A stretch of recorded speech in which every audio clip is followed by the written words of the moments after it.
At the beginning of the 20th century, somewhere off the coast of West Africa, a German steamship was leaving the port. Suddenly, the weather got worse, and the vessel entered a thick fog. The sailors ran aground on a sandbank close to the shore.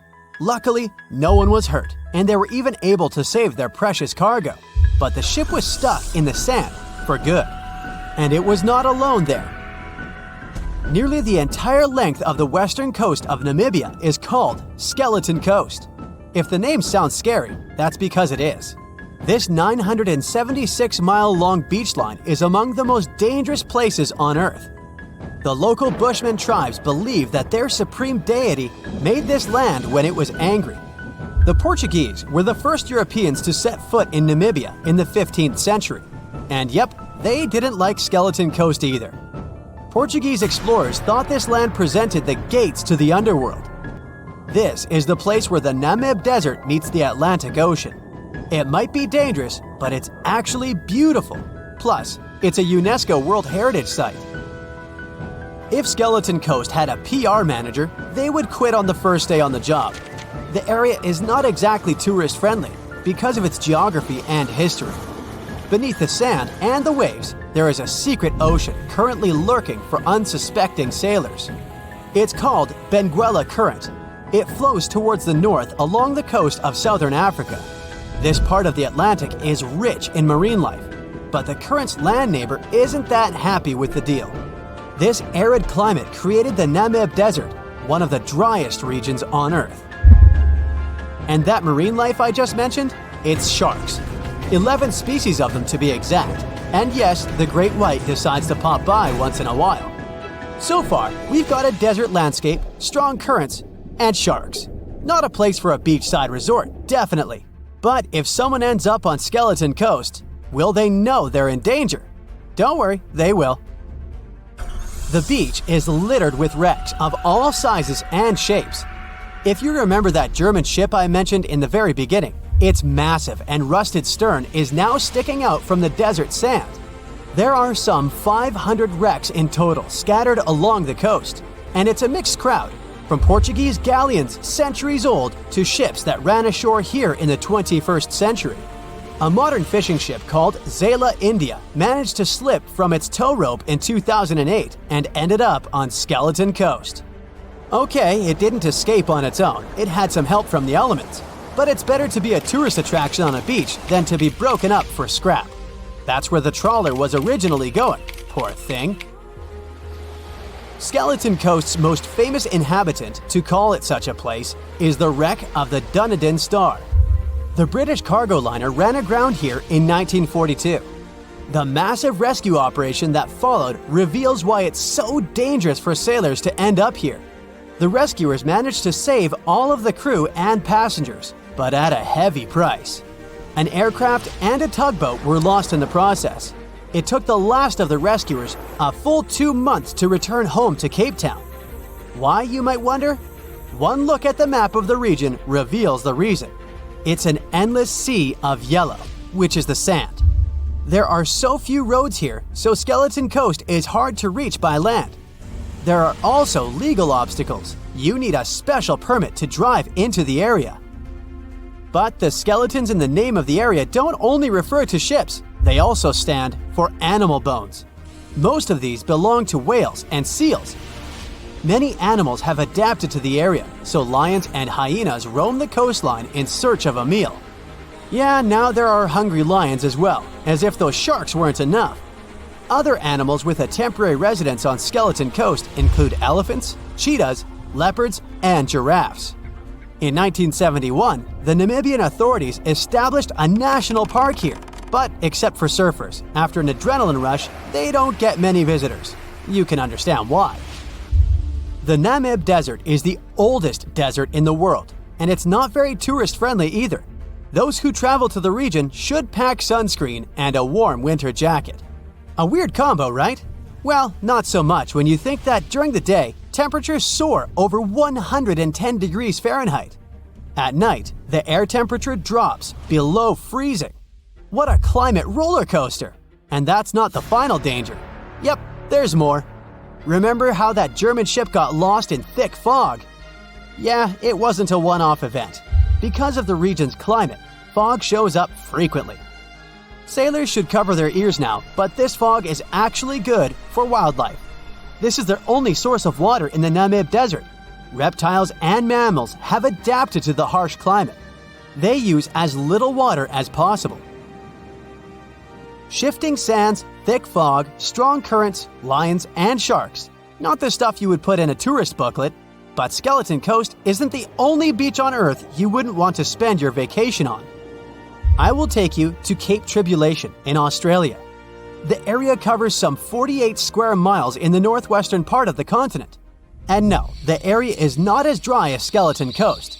It's part of the Daintree rainforest. You could say that here, it is the rainforest, not the desert that meets the ocean. The beach at Cape Tribulation is straight from a postcard. But looks can be deceiving. Australia? Probably sharks. No, crocodiles are out here to get you if you decide to go for a dip in the sea. There are saltwater crocodiles that the locals call salties. Well, that's a cute nickname for such a dangerous reptile. And it's not just them. The wildlife seems to have a beef with visitors. From October to June, the waters around Cape Tribulation are full of box jellyfish. Their venom affects the human cardiovascular system. When touched by a jellyfish out at sea, swimmers won't have enough time to reach land for help. Vinegar helps neutralize the sting, so you might want to keep a spare bottle in your luggage. Crocodiles and jellyfish sound dangerous, but there's one more animal you should look after. It's the wild boar. It might sound funny, but you won't laugh when you're being chased by one of these across the beach. 21 million wild boars live in Australia. They're mostly active at night, making it even more dangerous if they charge at you. The best defense is running in circles. Wild boars can't cut corners well. That's probably why we don't see many of them taking up careers as race drivers. Cape Tribulation has one last danger installed for you, and it's not an animal. Out here, even the trees are plotting against visitors. The stinging tree got its name for a reason. If you try to pick one of its beautiful red berries, it'll fight back. Its prickles are like tiny glass shards. The less than pleasant effect on your skin will last for a month. Then there is this wait-a-while bush. Who keeps naming them like this? This long vine has spikes that grab hold and just don't let go. They are so strong they can pull a human off a horse. You'll have to wait for someone to come by and save you from this thorny grabber. If you are about to cross this Australian beach from the vacation list, hold on for a second. Tourism is booming here. The local authorities have restricted access to all of the danger zones. Visitors go swimming in dreamy water holes that are surrounded by lush vegetation. There are even ropes to swing from. Now, that's a beach you can finally relax on. The moon shines brightly and illuminates the black water of the ocean. Thick fog descends on it in ominous silence. Then, it's suddenly broken by the creaking of wooden boards, followed by a rippling of the waves. Through the fog, you see the outline of an old, large ship. Its hull is rusty, and a strange cold is coming from it. But the most unsettling thing is that there's no one on the deck. The ship sails without a crew. No, this isn't a mythical Flying Dutchman, but a very real ghost ship. September 2nd, 2019. The British Royal Navy's ice patrol ship, called the HMS Protector, sails through the calm waters of the Atlantic Ocean. The time is 11 p.m. Some of the ship's crew are on deck, while others are sleeping in their cabins. The captain steers the ship and looks straight at the horizon. The sky is lit up by an orange twilight, and clouds float in the distance. Suddenly, against this beautiful landscape, one of the sailors notices the black silhouette of an unknown ship. The captain slows down and steers the ship a little closer to the mysterious vessel. This is an old cargo ship, 250 feet long. Attempts to contact the crew members lead to nothing. It seems the unknown boat is floating in the ocean by itself. There's no one on board, at least, no one alive. The deck of the ship creaks from rocking on the waves. The sun sinks below the horizon, and it gets dark. The ship looks terrifying. British sailors don't dare to climb on that strange deck. They take a photo, post it on the internet, and sail away. Many people on the internet will assume the sailors met a real ghost ship. 5 months later, we're in the village of Ballycotton in County Cork, Ireland. A local leaves the house early in the morning to go for a daily run. Music in his headphones, fresh cool air, and a scenic route are ideal conditions for a good workout. The jogger runs along the road on the coast of the Celtic Sea. There was a strong storm last night, and now the sea looks calm. The man runs along the top of a low cliff and notices a huge vessel. An old rusty cargo ship 250 feet long lies on the beach, right among the rocks. No people on board. It seems the ship has been here for ages, but the local is sure this vessel wasn't here yesterday. A little later, it turns out this is the same ship that the sailors from the HMS Protector saw 5 months ago, thousands of miles from this place. The cargo ship, called the Alta, was built in 1976. Nobody knows who used it all this time and for what purposes. It's only known that in 2017, the ship was purchased by a new owner and marked with the flag of Tanzania. It's important to say that almost all cargo ships are equipped with AIS, Automatic Identification System, which is needed to track ship movements in the ocean. Since 2015, something strange started happening with the Alta's AIS. The ship disappeared from the satellites, then reappeared again. Over the past few years, this ship had changed several names and flags. It's not surprising that its AIS shut off and turned on numerous times. It's said that some of those who disable AIS on their ships do so to hide outlaw activities. The ship's captain, whoever it was, clearly didn't want to show the Alta's movements. As AIS showed in 2017, the ship had sailed near Greek port cities. The Alta made 12 stops in 3 such cities in different parts of Greece. Then, the AIS signal disappeared, and 10 months later, the Alta reappeared near the northern coast of Africa, 1,200 miles from Greece. In September of 2018, the ship was sailing about 1,400 miles southeast of Bermuda, and at that time, the crew members started having problems. There were 10 people on board the Alta. On September 19th, the ship's engine failed right in the middle of the Atlantic Ocean. The nearest shore was very far away. The ship began to drift. As days passed, the crew couldn't fix the vessel. Food supplies were running low. The crew started to panic and tried to contact someone. The situation got worse as a strong hurricane was approaching the place where the ship broke down. Crew members contacted the U.S. Coast Guard. On October 2nd, a helicopter headed towards the ship. Food and water were unloaded on the Alta. This was enough for the crew to bide their time for several days. About a week later, a rescue boat sailed about 1,500 miles to reach the Alta and help the stranded sailors. Shortly before the start of the hurricane, American rescuers succeeded. The entire crew of the wrecked ship was taken to Puerto Rico. The Alta remained drifting in the ocean. After a while, another ship arrived to tow it to the coast of Guyana. Then, something went wrong again. The ship was hijacked. Who did it and why remains a mystery to this day. But then, for some unknown reason, the thieves decided to abandon the ship and left it to drift in the ocean. For almost a year, the ship's location couldn't be tracked.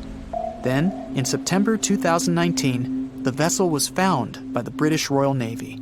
How the Alta was able to cover the distance across the Atlantic and wash up on the coast of Ireland is unknown.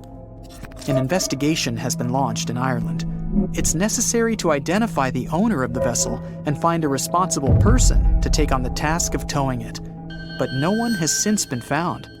Once, an unknown person called the Irish authorities and introduced themselves as the owner of the ship, but didn't provide any evidence.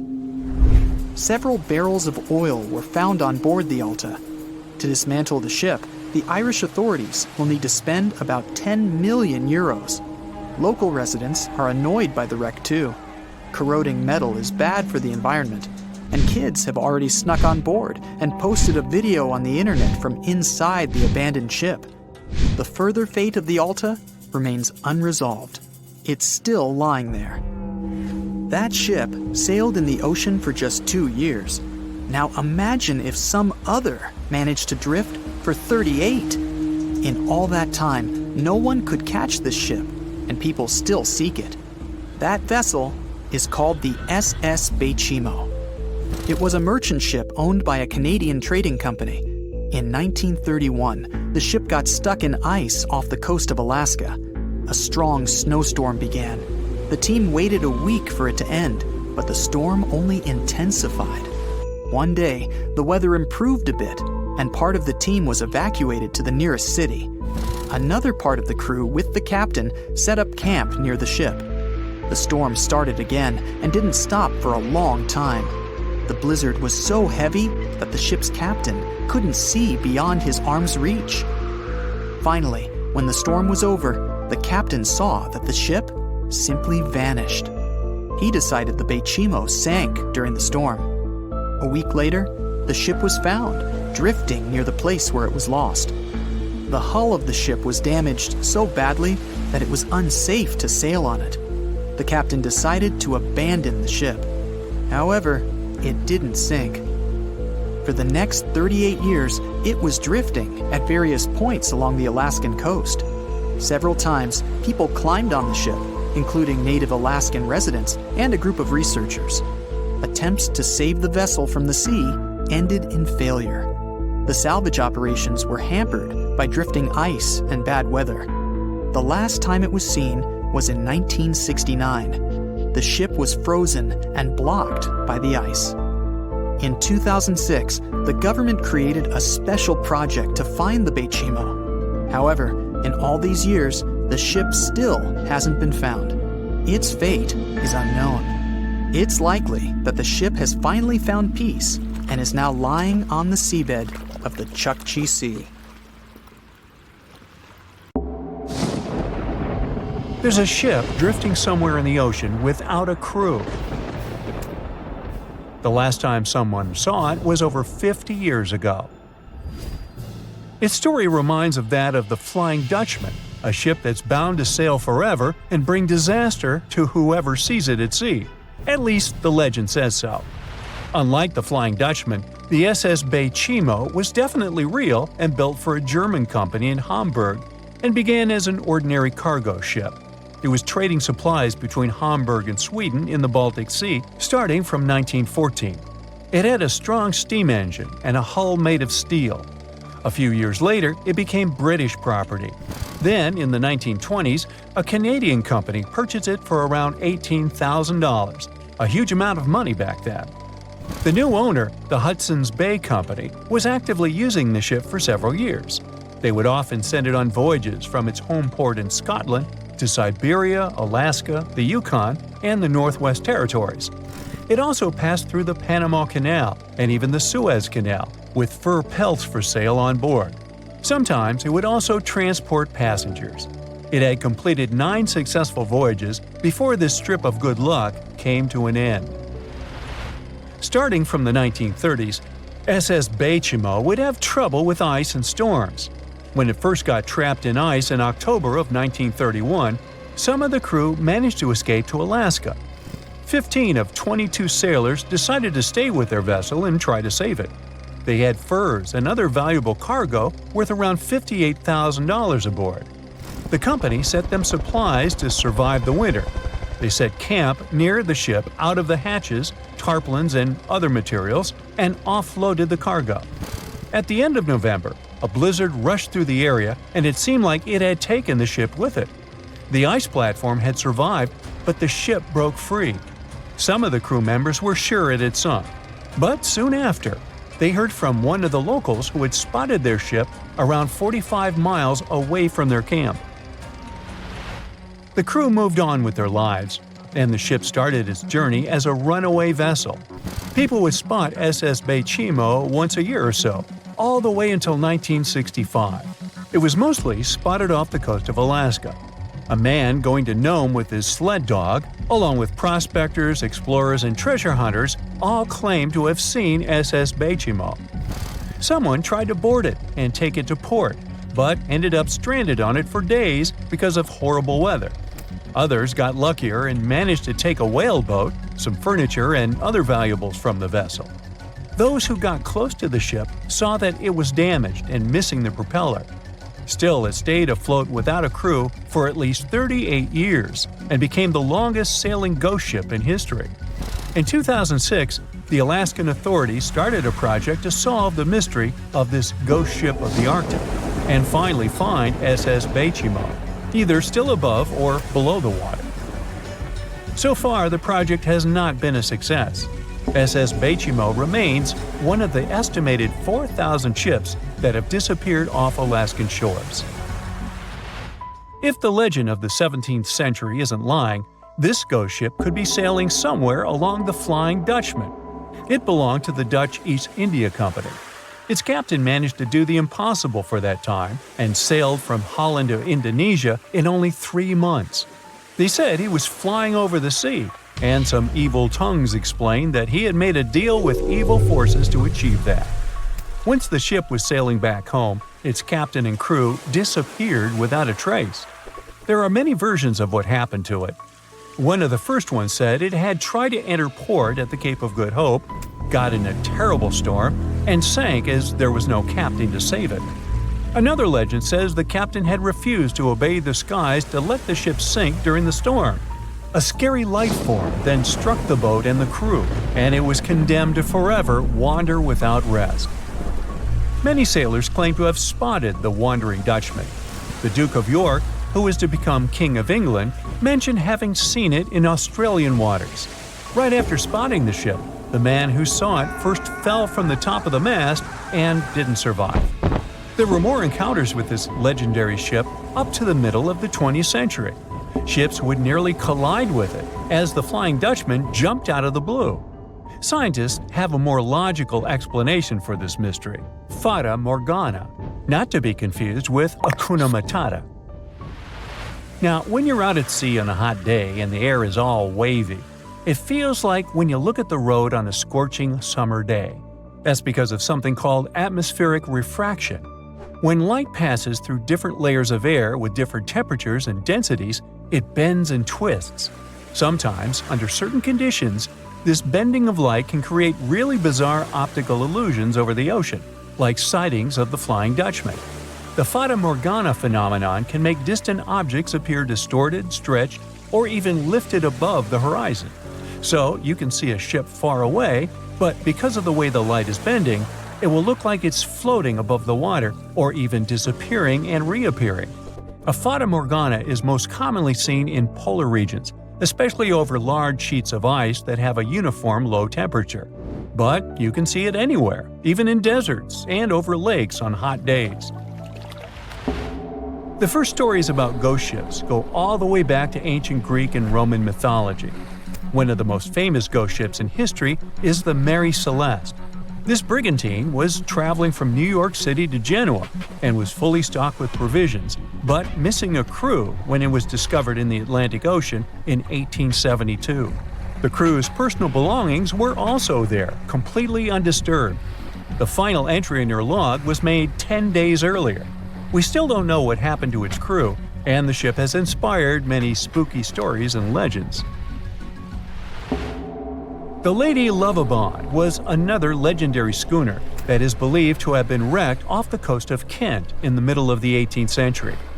The story tells that the ship's captain, Simon Reed, had just got married and took his bride on board for a celebratory cruise, despite the superstition that it could bring bad luck. They were on their way to Portugal when the first mate, who is also in love with the captain's new wife, went mad because of jealousy, attacked another crew member, and then took over the wheel and steered the ship straight into the dreaded Goodwin Sands. No one aboard survived, and the schooner is said to reappear as a ghost vessel every 50 years. In present times, many vessels become abandoned and turned into ghost ships intentionally. There are thousands of them floating in U.S. rivers, lakes, channels, and coastal waters. Some people lose their boats in storms and other extreme weather. Others have to abandon their boats because maintaining them can cost 10% of the boat's price. Plus, docking a vessel can add up to several $1,000s every year. Most boats have been made of fiberglass, so an owner can't just recycle them as scrap metal. So, once they want to get rid of it, they often tie it to a dock and sneak away, or leave it floating far away from the shore, or just try to sink it. When ghost ships sink in shallow waters, they can cause damage to coral reefs, mangroves, marshlands, oyster habitats, and wetlands. Plus, they can collide with unsuspecting regular ships and cause real trouble. So, don't do that. Enough said. Thick fog is rising over the ocean as the sun is slowly sinking towards the horizon. It's hard to see further away than a few dozen feet, but that's enough to notice a hulking, skeletal shape in the distance.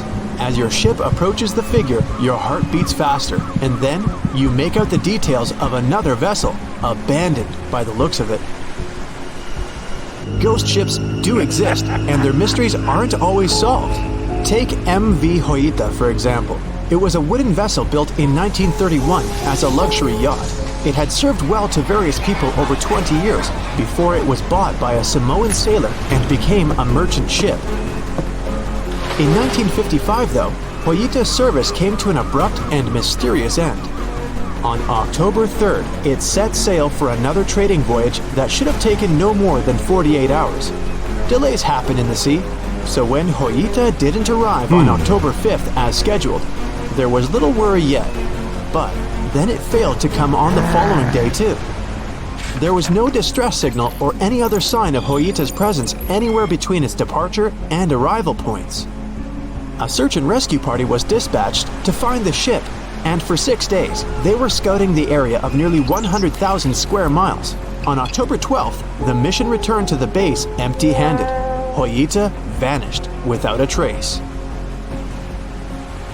It was only a month later that another merchant ship, Tuvalu, noticed the missing vessel far away from its route, drifting in the open sea and listing heavily. The sailors boarded the ship and found that all of its crew and passengers, 25 people total, were missing, along with all the cargo the vessel had been carrying. The radio was tuned to the International Distress Channel, meaning that the crew had been trying to ask for help, but they couldn't reach anyone because the radio cable had been damaged, limiting the range to 2 miles. The lifeboats were missing as well, indicating that people on board must have left the ship. Unfortunately, they seem to have taken the logbook with them, leaving the rescue team clueless as to what had happened. Even today, the mystery of MV Alta hasn't been solved yet. No one knows where the crew and passengers had gone and what had caused them to leave. SV Carol A. Deering wasn't a ghost ship in the usual sense of the word. There were no sightings of it in the open sea. Instead, it was found on the shore, but the circumstances of it running aground are a puzzle shrouded in mystery. Carol A. Deering was built in 1919 in Maine, and it was a large vessel made for commercial voyages. Unfortunately, despite its large cost of construction, it had only served for a year before its last trip. July 19, 1920. The ship was traveling from Puerto Rico to Rio de Janeiro via Newport News to deliver a cargo of coal. It was almost halfway to the final destination when the captain fell seriously ill, and the crew turned back to drop him and his son off and replace the captain. The voyage went without incident, but when it came to Barbados in December to resupply, there were strange moods among the crew. The first mate didn't seem to be happy with the new captain. No one paid much attention to it back then, when they probably should have. The last sighting of Carol A. Deering at sea was on January 28, 1921, when a lightship noticed it off the coast of North Carolina. There was some commotion on the quarterdeck of the ship, where the crew were normally not allowed. Then, another vessel sighted it, but there was already no one on the decks. On January 31st, the merchant ship was found hard aground in the Diamond Shoals, a site notorious for numerous shipwrecks that had been occupying there for centuries. When the search and rescue party boarded the ship, they found it abandoned. the log and personal belongings of the crew gone, along with the 2 lifeboats. There is still no answer to what happened on board of Carol A. Deering that January, although the most popular version was mutiny. Maybe we'll never find out the truth though. SS Baychimo is perhaps one of the most notable ghost ships in history. This large cargo steamer was built in 1914 in Sweden and plodded its way dutifully over 16 years, trading provisions for pelts with native tribes of Alaska and Canada. But then, on October 1st, 1931, Baychimo got caught in pack ice. At first, it seemed the crew would be able to wait it out and continue on their route because the ship broke free in a couple of days. But in less than a week, it became caught again, this time for good. In another week, a rescue party was sent to fetch 22 of the Baychimo's crew, while another 15 remained behind to wait through the winter if necessary and get the ship back. But a month later, after a powerful blizzard struck their camp, the sailors went out of their shelters only to find the ship gone. Luckily, a few days later, a native hunter told that Baychimo hadn't been lost yet. He'd seen it about 45 miles from where they had been stationed. They managed to track it down, but decided the ship wouldn't survive the winter, so they took the most valuable cargo from its hold and abandoned it. They were wrong though. SS Baychimo did survive that winter, and many more that followed. When the ice broke, it sailed away on its own, drifting listlessly along the shores of Canada and Alaska. There were numerous sightings of the ghost ship, sometimes adrift in the open sea, and at other times stuck in the pack ice again. People attempted to board and salvage it, but weather conditions or lack of equipment always prevented them. SS Baychimo was last sighted by native Alaskans in 1969, 38 years after its abandonment. What became of it later remains unknown. The story of SS Orang Medan is one of the most puzzling and harrowing ghost ship stories of the 20th century. No one even knows for sure if the ship even existed in the first place. It wasn't recorded in Lloyd's Shipping, the International Register of Ships, which makes it either a tall tale or a vessel that avoided being officially recognized for some shady reasons. In any case, the accounts as to what happened to the Medan vary. According to most reports, it was carrying some unknown cargo in the Indonesian waters when a distress call was received by another ship in the vicinity. The officer on duty heard an SOS message, but its contents are different depending on the accounts. The message did not repeat, and the crew of Medan didn't answer to any attempts to contact it back. The ship that received the distress call hurried to the rescue, but they only reached the vessel the following day, when it was already drifting and slightly listing. When the rescuers boarded the ship, they found that none of the crew had survived. However, one lifeboat was missing, which implied that there was at least one crew member who managed to escape. What happened to the rest of the people on board remains a mystery to this day. Still, there are no hard facts about this story, so we might never find out whether SS Orang Medan was actually a ship and not a thing of fiction. SV Sabrina was a 3-mast sailing barge built in 1873 for river trade ships in South America. She served for well over 4 decades, proving to be a sturdy and reliable ship. It was later transferred to Europe, where it continued serving its purpose well. But then, in October 1917, Sabrina set sail on a regular voyage only to be found ashore several days later. Mysteriously, although the ship was perfectly intact, the entire crew of 5 and the captain were gone. There is no direct evidence or hard facts as to what really happened that day. The most convincing theory is that the crew were washed away from the deck because of an underwater explosion. And then the ship sailed ahead without them. But the truth, as always, remains unknown. Can we estimate how many ships and airplanes were lost in the Bermuda Triangle? Have their disappearances resulted from human error or weather phenomena? Let's try to find out. We have a curious story of the SS Cotopaxi.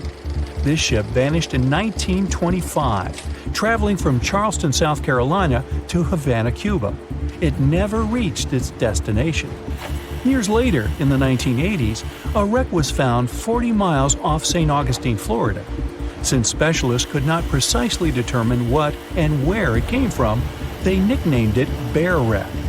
It took many additional years of work, done mainly by marine biologists, to identify that this ship was indeed the missing SS Cotopaxi. This was confirmed in January 2020. How did the ship just reappear? And how did it get there, since this mysterious shipwreck isn't even in the Bermuda Triangle? Now, let's see who came up with this term, Bermuda Triangle. Can you actually pinpoint the triangle on a map? No, it's not an officially recognized location either. The Bermuda Triangle does not appear on any world map. Nobody has agreed on its exact boundaries. There are only assumptions with approximations of the entire area, ranging between 500,000 and 1.5 million square miles. By all approximations, the region has a vaguely triangular shape. In 1964, an American author named Vincent Hayes Gaddis first came up with the idea when writing an article for Argosy magazine. He used the Bermuda Triangle to describe a triangular region that has destroyed hundreds of ships and planes without a trace. It is pretty hard to get the number of lost ships and planes because some ships and aircraft have gone missing without leaving a trace. Their wreckage in the region has not been recovered, but the recorded stories should help us. Legends about the Bermuda Triangle date back to the 15th century, like that of the Italian explorer Christopher Columbus. When sailing through the Atlantic waters, he passed by this location in the late 1400s. In what we now know as the Bermuda Triangle, he saw a huge flame that seemed to just crash into the ocean. Later, he saw an unusual light flashing in the distance at the exact location. Like many other sailors since then, his compass had severe malfunctions. Flight 19, a Navy plane on a routine schedule back in 1945, also started the Bermuda Triangle legend. It was commanded by Lieutenant Charles Taylor, and it's recorded that he just got lost in the triangle for no reason. Since pilots had no GPS back then, they had to trust their compasses and keep track of how long they'd been flying in a specific direction and their speed. Shortly after completing the task, both of the compasses on board stopped working correctly.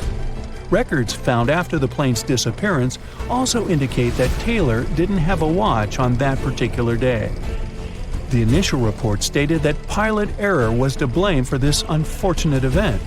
However, because people weren't satisfied with this outcome, it was changed to causes or reasons unknown after several reviews. One surviving pilot named Bruce Guerin suggested he went through an electronic fog while passing above the triangle, making him travel through time. In 1970, when this incident happened, he was flying his aircraft when it was surrounded by two huge clouds that formed a whirlpool and spiraled. Like many others before him, he noticed that his navigation devices were malfunctioning. When he eventually made it out of those clouds, he discovered that his flight had only taken 35 minutes. It should have taken 75 in total. Since he had no other reasonable explanation for what he went through, he believed he must have been pushed forward in time. It's not only strange-looking clouds that have been seen above the Bermuda Triangle. In 2014, a pilot recalled almost colliding with a flying object that he could not identify whatsoever. Some of these strange encounters were even caught on tape. It's the case of an early 2015 flight whose passengers noticed a curious object just floating over the ocean. The pilots have yet to figure out what they actually saw back there. Okay, not all of the possible explanations have been this unusual. Oceanographers, for example, have also tried to explain why ships disappear around here. So they recently came back to one of their old theories: rogue waves. These are immense walls of water that just pop up suddenly.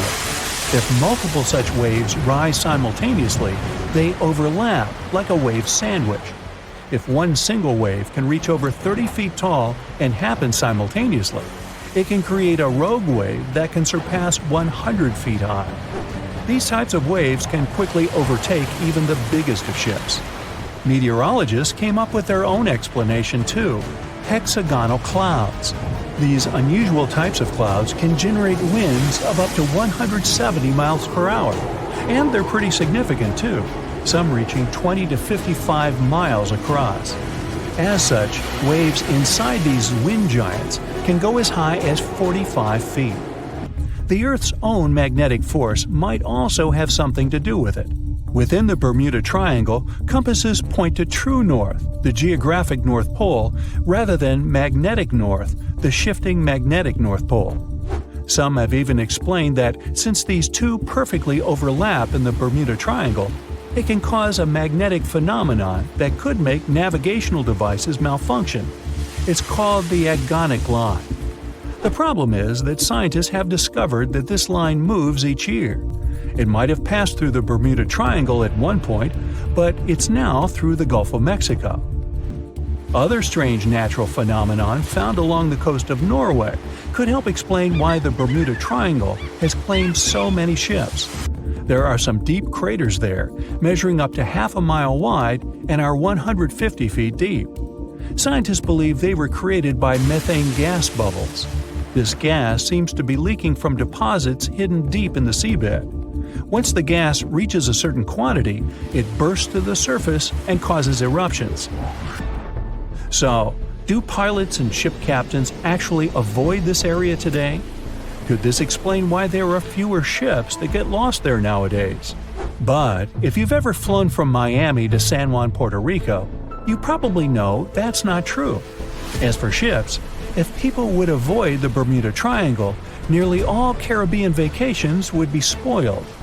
To this day, there are a lot of flights that go over the Bermuda Triangle, so it's clear nobody is avoiding it. This place is one of the most heavily traveled shipping lanes in the world. Nowadays, the Bermuda Triangle has heavy daily traffic, both by sea and air. But the Bermuda Triangle is indeed subject to tropical storms and hurricanes that happen very often.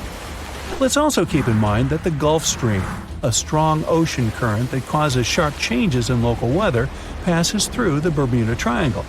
Besides, the deepest point in the Atlantic Ocean, the Milwaukee Depth, is also located in the Bermuda Triangle.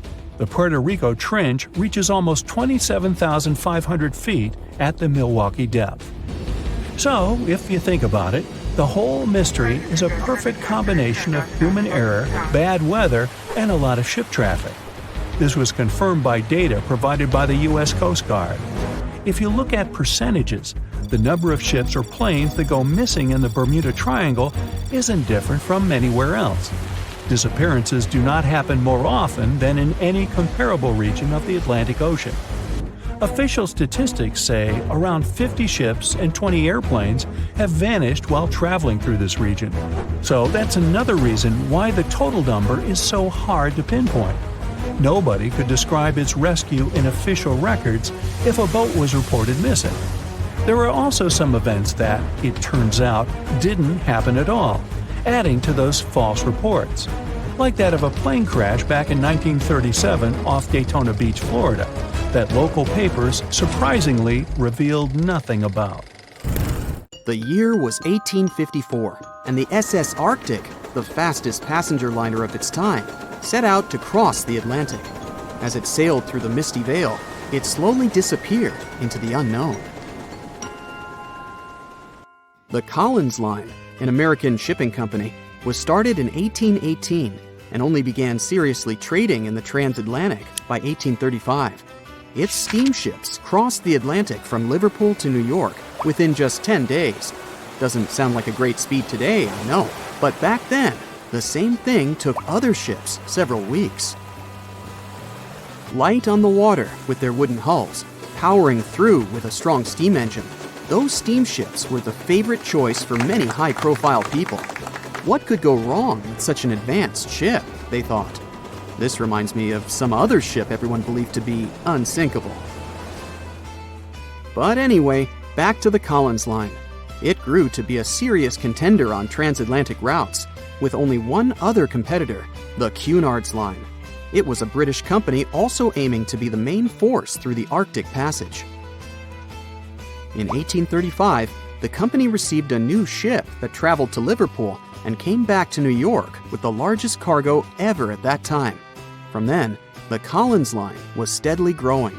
It seemed like there would only be future successes for it. Unfortunately, their lavish ships became costly to run with the amount of coal used. Massive power along with weak wooden hulls meant they needed many repairs after each voyage. So, every trip ended up being expensive. But since the ships were safe and had a great reputation, people were willing to pay the price, and the company was definitely not in crisis. They had achieved something no one had managed to do before them. Like I told you, their ships crossed the Atlantic in a whopping 10 days, and Edward Collins, the owner, was very determined to maintain the pace. Their 5 ships easily outran the Cunard's line of only 3. With this great praise, it provided more attention. Though the Cunard's ships were slower with their iron hulls, they believed there was still profit, regardless of how slowly they sailed. Among Collins' ships, the Arctic, the third of them to be launched, was the largest, reaching 284 feet long, with 2 side-lever steam engines, each with 1,000 horsepower. The paddle wheels made 16 revolutions a minute when at full speed. At the time of its launch, the press called it the most stupendous vessel ever constructed in the United States. But glamour and fame couldn't avoid what would come next. On the 27th of September, the Arctic was on its journey from Liverpool to New York, continuing a speed pace through the thick fog. It's possible that by that moment, after 4 years of record-breaking trips, the crew became overconfident with their sailing and the ship. Going only 50 miles from Newfoundland, they carelessly continued through the fog with no radio contact, sonar, or any other form of identifying objects, equipped only with Morse code. A smaller ship, the SS Vesta, which operated as a fishing vessel, often worked around Newfoundland. It was passing through the same path as the Arctic and crashed into its side. Shocked by the collision, the captain of the Arctic offered help to the much smaller Vesta, but it was soon clear that the damage that seemed minor on the Arctic was far worse. Beneath the waterline, a hole was letting water into the hull. The cost of the much faster wooden hull now seemed less valuable. They steered toward land, trying to plug the holes, but they weren't doing so well, and the seawater continued to pour in, filling up higher and pushing the ship down. And finally, once the engine room was full, it put out the boilers, taking away the massive power the Arctic was once legendary for. They moved slowly until coming to a complete stop. The ship continued to sink, and the order was to abandon it. At the time, maritime law allowed for the Arctic to carry only 6 lifeboats, only capable of saving 180 people. The crew and some of the passengers managed to push their way aboard and took most of the seats on those boats. Things were pretty wild, and everyone forgot about their manners, not letting the ladies and the youngest ones board first. It took 4 hours for the Arctic to sink. 150 crew and 250 passengers were on board. Those that weren't able to find a lifeboat made a desperate attempt to build their own rafts from parts of the ship. 2 days later, only 3 boats made it safely to the shore. The other 3 were never found. Believe it or not, the rescue party also saved some people that had been clinging to the wreckage for 2 days. Unlike the crew, the captain went down with the Arctic, but amazingly survived. He would be only one of 85 people that made it, out of the 400 on board. When the news arrived 2 weeks later, the public responded with great sadness to the losses. Great anger soon followed towards the poor safety measures in the crew. The press published demands to change the laws for more lifeboats. It only made sense to have enough for every person on board a ship. But they ignored those requests. This neglect would lead to more disasters in the future. Enough lifeboats would only come into maritime law some 60 years later, after the disaster of the Titanic. Edward Collins' wife and 2 children were also aboard the ship and didn't return. He was heartbroken, but didn't stop running his business. the Collins Line still had a reputation to uphold, the biggest, fastest, and most luxurious on the Atlantic. Edward Collins would now build an even better ship than any other. It was named the Adriatic, and it was the largest ship in the world, 354 feet long. With 2 alternating steam engines that had never been built of this size. These steam engines at the time were at the height of engineering, though today you can only see them in models and toys. With the new addition of 2 masts, the Adriatic would also be able to sail if needed. Luckily, they made some lessons from the disaster of the Arctic. But before their new ship, the Adriatic, was built, another disaster had occurred. The sister ship of the Arctic had also sunk. They believed this second ship was desperate to stay in front of the Cunard's line and hit an iceberg somewhere during the race. This weird contest took the lives of 141 people. The desperation of Collins and his weakly built hulls pushed the company towards bankruptcy in 1858. The newly built Adriatic, costing over $1 million, had only made one voyage in the end. And even that voyage was considered a disaster. The ship collided with a tugboat. It still managed to finish its maiden voyage at a suitable time.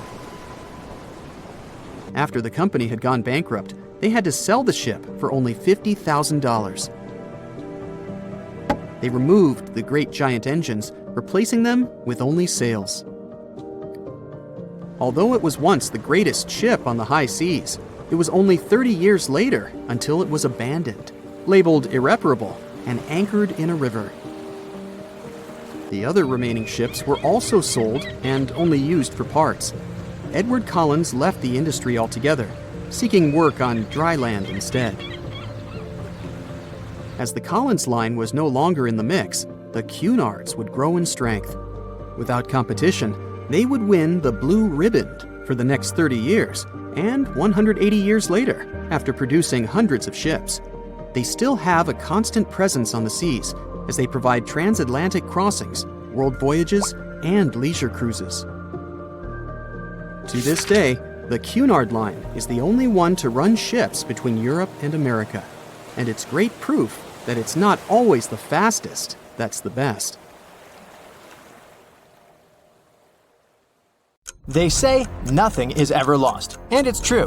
Let's discover ships frozen in time. The first one is truly fascinating. Here, the Antikythera shipwreck. It's a Greek trading ship from the 1st century BCE. It's located on the east side of the Greek island of Antikythera and at the merging point of the Aegean and Mediterranean seas. Around 2,000 years later, in 1900, a group of Greek sponge divers discovered the wreck. They were going to Tunisia, yet they were forced to find shelter from a storm on a nearby island. Since they couldn't go anywhere due to the storm, they decided to look for sponges until the weather got calmer. One of the divers discovered the shipwreck at depths of around 130 feet. Imagine someone going for a sponge hunt, but getting out to the surface with archaeological treasures. The captain of the sponge boat talked to the Greek officials about what they had found.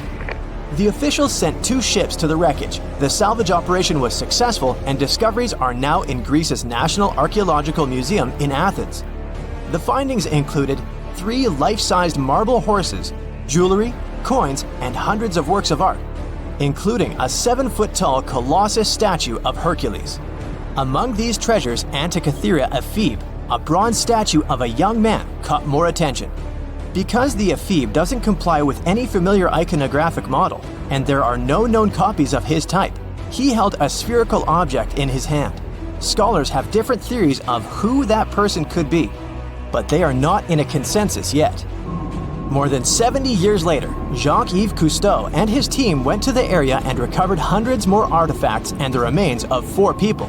Interestingly, they discovered a complex set of interlocking gears, capable of predicting the movement of the sun, moon, and several planets. The mechanism can also show the times of solar and lunar eclipses years into the future. Think of this Antikythera mechanism as an early computer calendar, to plan significant events like agricultural activities, religious rituals, and Olympic Games. These artifacts found in the Antikythera wreckage are some of the most important findings in modern archaeology. Just the Antikythera mechanism itself has changed our perception of the limits of ancient technology. The mechanism has a sophisticated design and was made over 1,000 years ago. After all these amazing discoveries, experts believe that the wreckage site has remained largely unexplored and is mostly because of its location and the landscape of the seafloor on which the ship rests. The wreck is too deep for scuba divers but too shallow to use something like a submersible. A survey made on the seafloor in 2012 showed evidence of a second wreck about 800 feet to the south.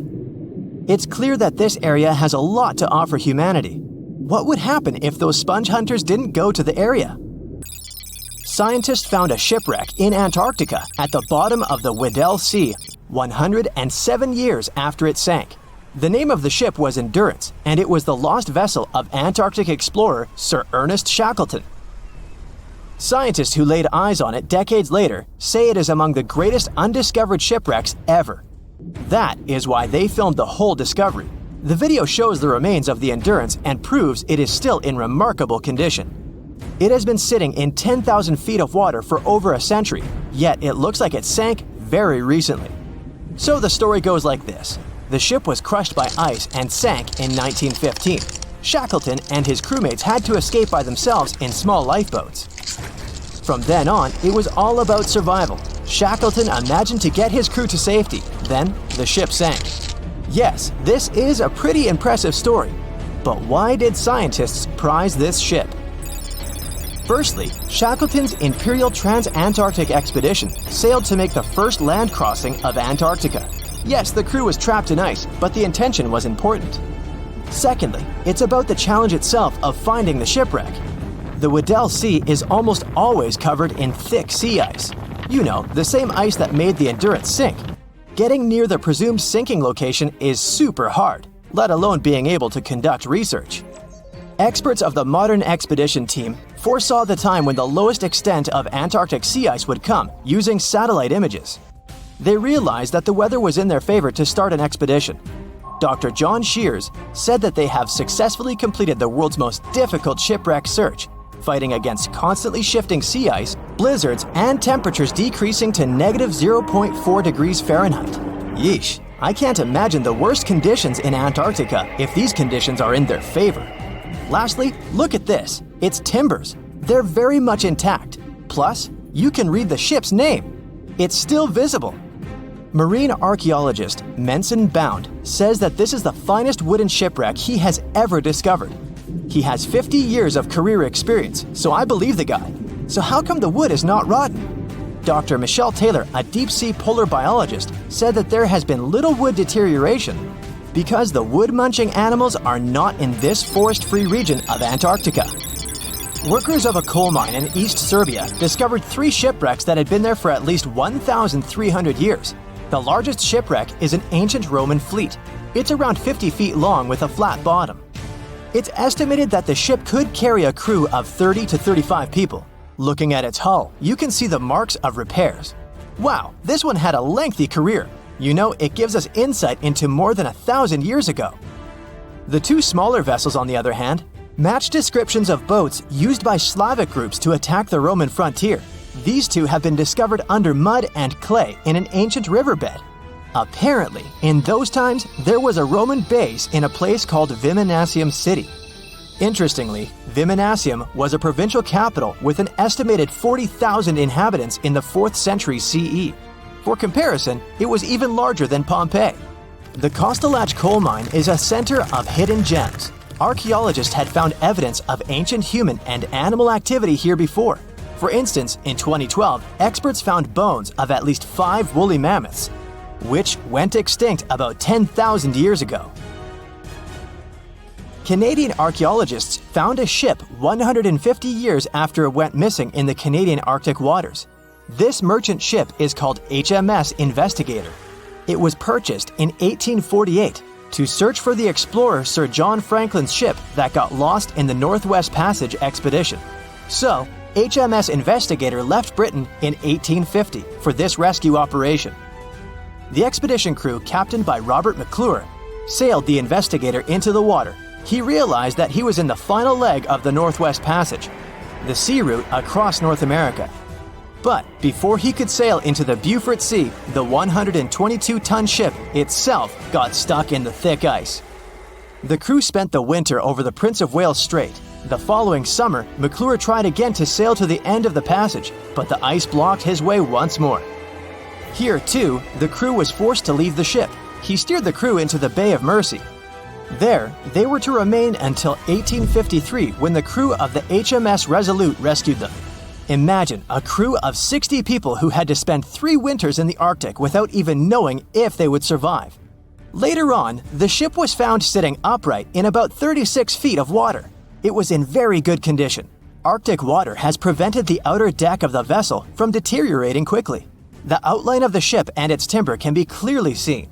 Plus, archaeologists have uncovered artifacts on land left by the sailors. They had unloaded everything before abandoning the Investigator. 3 sailor graves and 1 British naval shipwreck had also been discovered in the area. I wonder what else they could find there. Wow, it's the only place where 1 minute you're learning 17 natural ways how to get rid of houseflies, and the next, you're taking an epic journey straight into a black hole. More than 10 billion, with a B, views in total. That's 47 billion minutes watched, or more than 70,000 years. That's all the way back to the Ice Age. No, I wasn't around then. 40,000 videos, hundreds of topics, and most importantly you, a whole 44 million of you. Our viewers. We could populate an entire country if we wanted to. We'd like to continue helping you learn and giving you useful skill improvement tips. Got a thirst for knowledge? We've prepared 4 masterclasses on creating a 2D character animation from scratch, 10 hours of video lessons, practical tasks using professional software, and additional materials that you can use with your own projects. Get the full course now and create your own animated masterpiece. No matter what happens, don't stop! We almost got it! 2 treasure seekers are digging frozen ground in a cornfield at night. It's raining hard, lightning is flashing, but these 2 guys keep working. And now the shovel hits something solid. No way! A treasure chest! They start digging faster and find a piece of a ship's engine. What the? Far from the seas and lakes, somewhere under the fields of Kansas City, they found a giant sunken ship. How is this possible? Now you'll see. Some people spend their lives searching for shipwrecks with treasures underground. One of them is explorer David Hawley. He's been looking for such ships far from the seas, rivers, and oceans for many years. He does this because he likes the feeling of adventure. The holds of these ships may contain chests of gold, antiques, and artifacts. And you can get a lot of money for them. David says you don't have to go into the ocean to find a sunken ship. They may be lying in your backyard. But why do ships end up buried underground among fields, farms, and plains? Let's find out using the example of Steamboat Great White Arabia. According to old records, the newspaper clippings, this ship had been carrying about 200 tons of treasure before it sank in 1856. Many rumors and local legends said the ship was lying underground, a few miles northeast of Kansas City.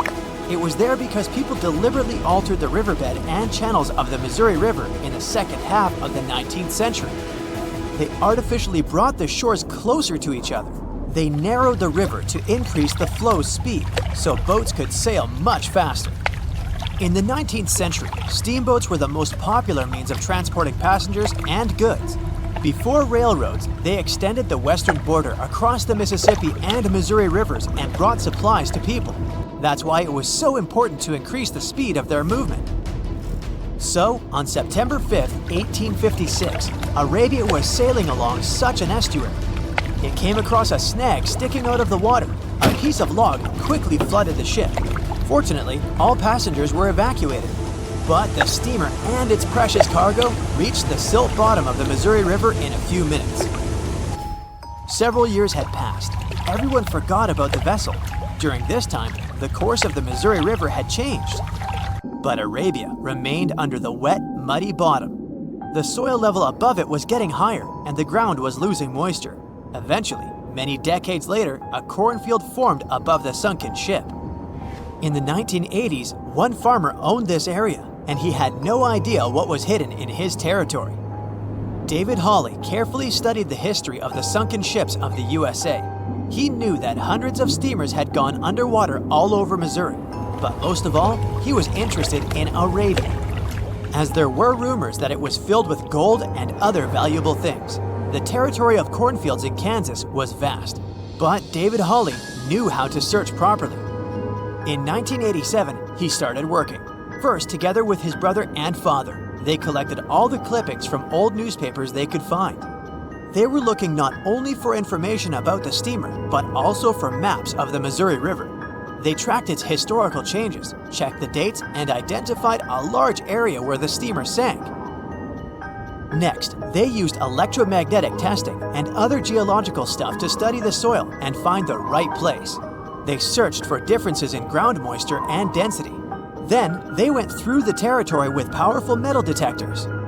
And so, by the fall of 1988, they had determined the location of the steamer. Arabia was the size of a football field. This gigantic vessel lay 45 feet underground, 4 stories down. But before they started excavating, they had to ask the owner of the cornfield for permission. For the farmer, this news was a big surprise. He agreed, on the condition that the excavations would be completed by spring so that he could sow a new crop. Digging a giant ship in winter is much more difficult and expensive than at other times. It includes additional equipment, electricity, and heating costs. The team worked day and night. They financed the excavations out of their own pocket. Each invested more than $10,000 and took out a bank loan. Finally, they noticed the first details of the ship. The shovels hit the huge engine boilers and the deck. The goal had been achieved. Most of the cargo lying inside the sunken ships is covered with rust, shells, mud, and is badly damaged. The contents of Arabia were in excellent condition, considering that the ship had sunk 130 years prior. Unfortunately, they didn't find the chests of gold. Still, they got several tons of other valuable cargo, household items of people who lived in the middle of the 19th century. It was a time capsule. The ship was carrying supplies for hundreds and thousands of people, and all these things were perfectly preserved. For example, they could clearly see the brand stamp Goodyear Rubber Company on one rubber shoe. The longer the excavations continued, the more things David and his team found. In the barrels, they found plates from the 19th century. They were intact and usable. Also, there were clean clothes, thousands of pairs of shoes, harpoons, frying pans, and umbrellas. The ship was carrying cargo to supply about 16 small towns. Yes, it's not gold, but such artifacts are also precious. The contents of the ship could be worth millions. However, the crew wasn't going to sell these things. They made a museum on the site of a former fruit market in Kansas City. If you go there, you will immediately feel like you're in a department store of the 19th century. There are thousands of items in good condition. Even the matches here are dry enough to light up. It took David many years to present the entire collection from the steamship. He values each of the items and doesn't want to sell them. Anyone can come here, pay for a ticket, and find themselves in the past. Who knows, maybe there's an old ship hidden in your backyard too. Geologists found an older vessel in the hot desert of Namibia in 2008. This ship sailed back in the days when pirates scared sailors on the seas, and now it's inside a dried-up lagoon. The ship sailed from Lisbon in 1533 and disappeared with the crew near a small diamond mining town. After almost 500 years, the hull had been badly damaged. Only the carcass of the ship remained, but the treasure hidden inside the vessel stayed intact. They carefully studied the boat for a long time, trying not to ruin anything. And then, 5 days later, they found a big old chest in the hold. Carefully opening it, they found gold coins there. Thus, the cost of the ship was estimated at about $10 million. The exact cause of the shipwreck is unknown, but experts believe the ship was destroyed by heavy cargo and bad weather. It went to the bottom of a lagoon that later became a desert. Some find an airplane in their backyard, others discover a ship, and one man found a passage to an ancient secret city in his house. This happened in Turkey in 1963. the owners of the building decided to make repairs. He went to his basement and knocked down the wall to turn this place into a living room. And so, behind one wall, he found a tunnel leading underground. The man thought it was some kind of a secret chamber.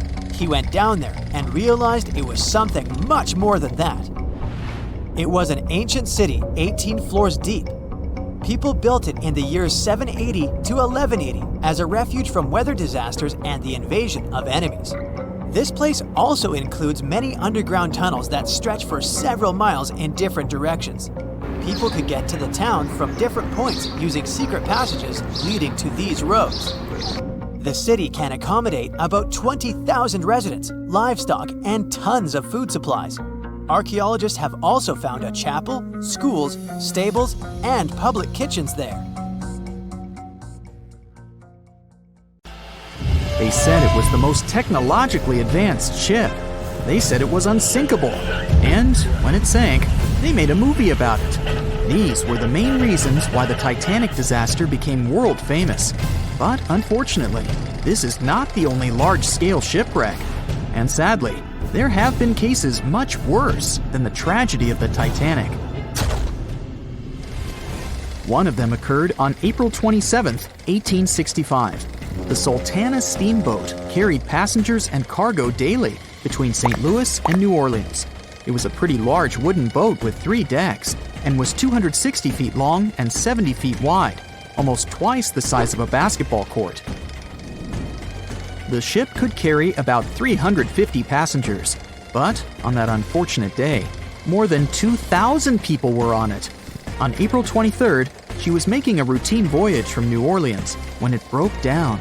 Something was wrong with the boiler, so the vessel docked in Vicksburg for repairs. At the port, the ship's captain, James Cass Mason, found out about an excellent opportunity to earn a lot of money. All he needed to do was to transfer a large group of former prisoners to the north. The captain agreed to do it, but the problem was that the boiler required a lot of time to repair.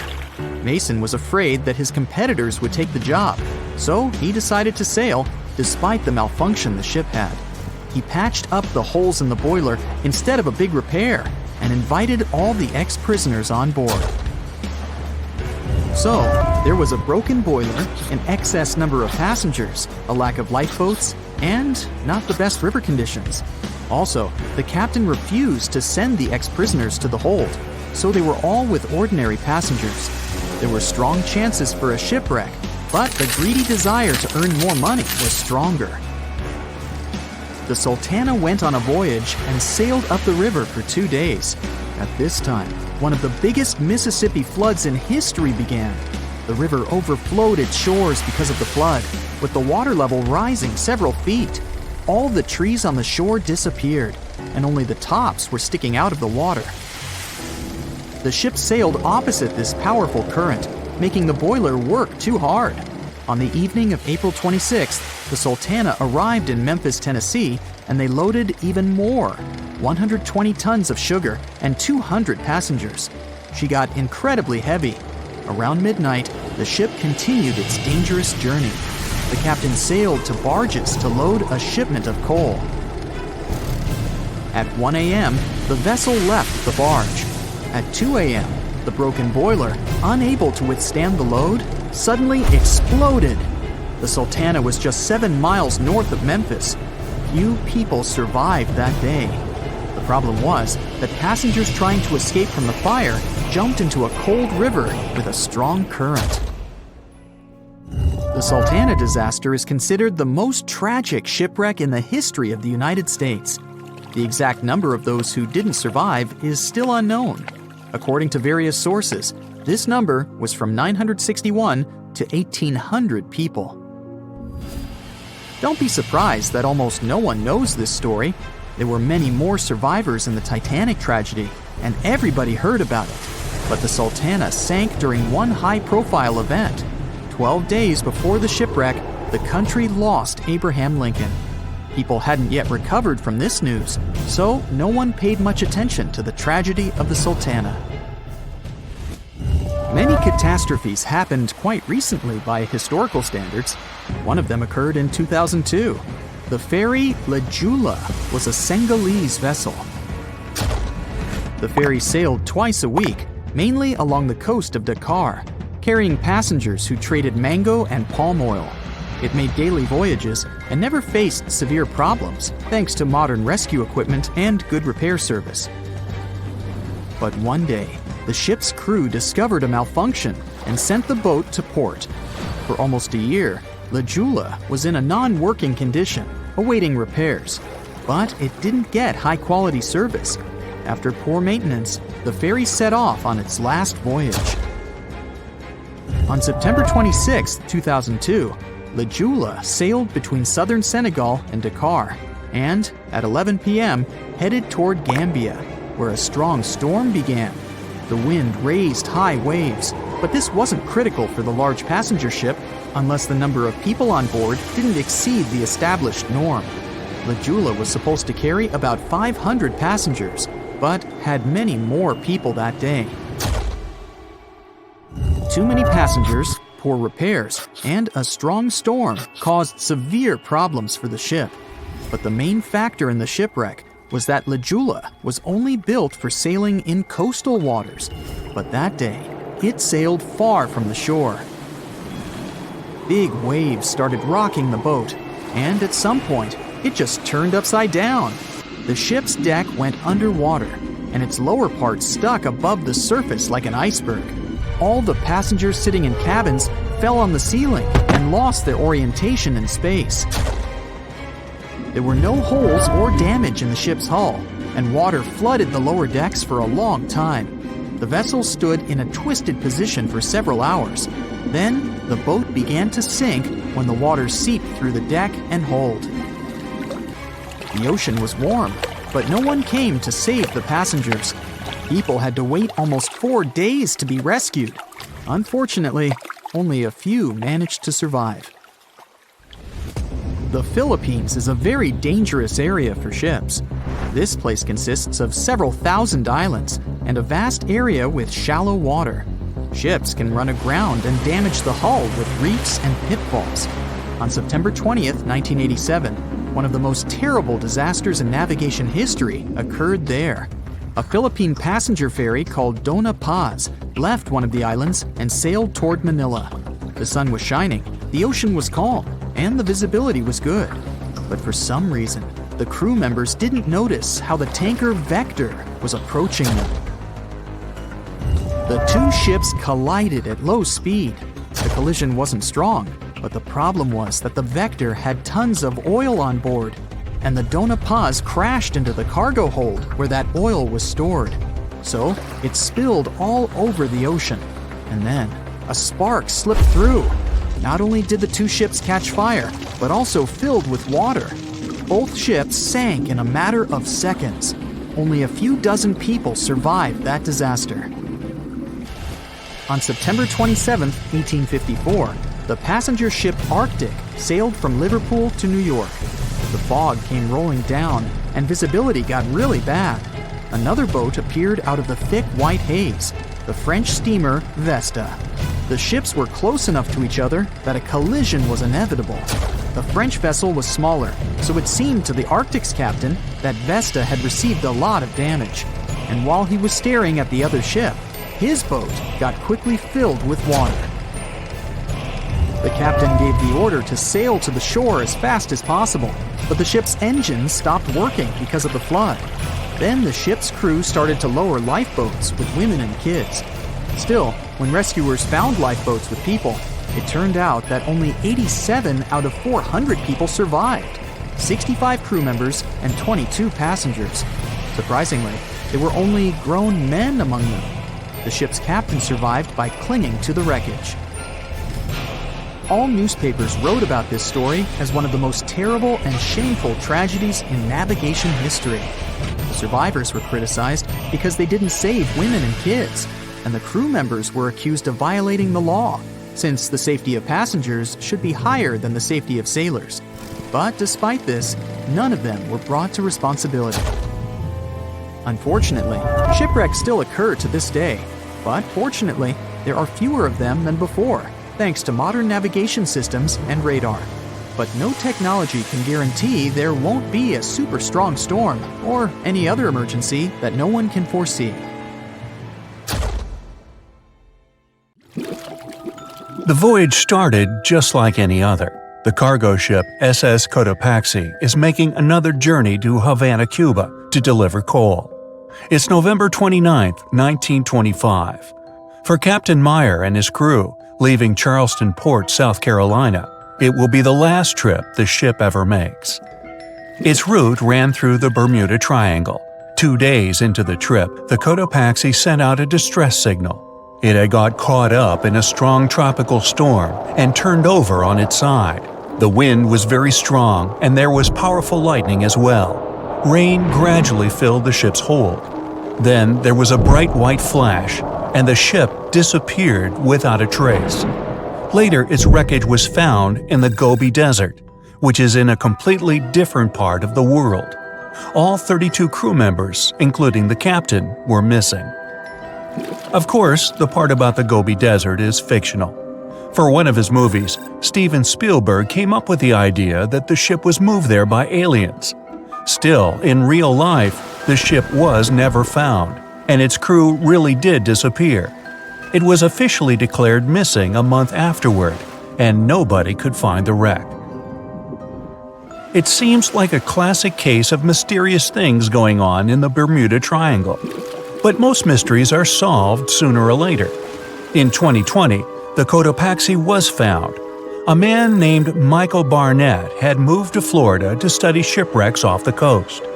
One wreck in particular really caught his attention. It was much larger than the others, and the locals called it the Bear Wreck. It was about 40 miles from St. Augustine in northern Florida, but no one had ever managed to identify the rusty hull. So Michael started to do some detective work. He measured the size of the shipwreck and started working through all the information he could find. He researched hundreds of old newspapers, leafed through insurance records, and looked at artifacts found on the wreck. After hundreds of hours of hard work, Michael was sure it was the Cotopaxi. But a few years before, there had been a rumor that the same ship had been found off the coast of Cuba.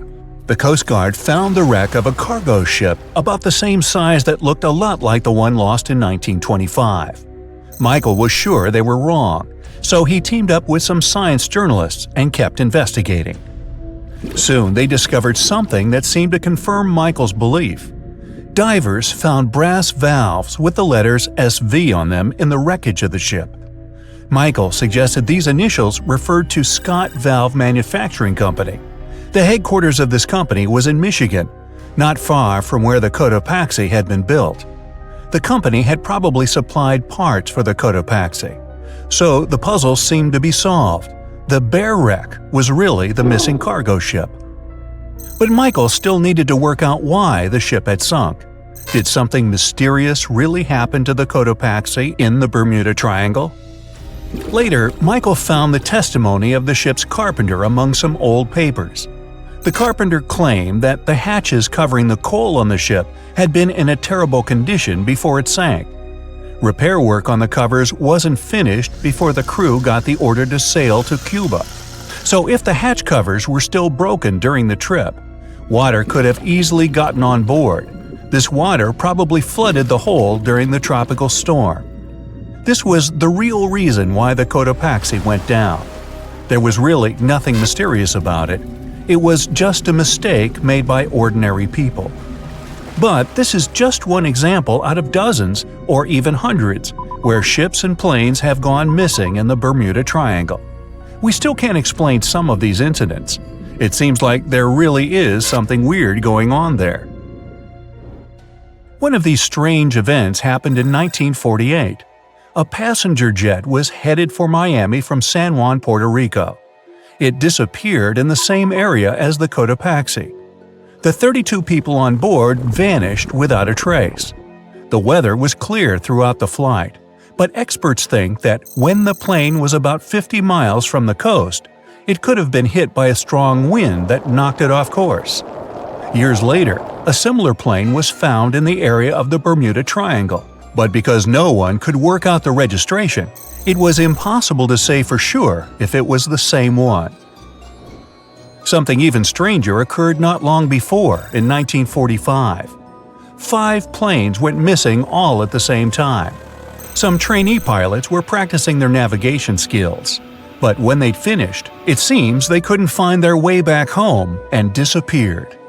Many people assume they just ran out of fuel. This seems likely, but still, the circumstances were really strange. The trainees were being supervised by an experienced pilot who had 2,500 hours of flight time. He would never have let a group of newbie pilots get that far away from their base.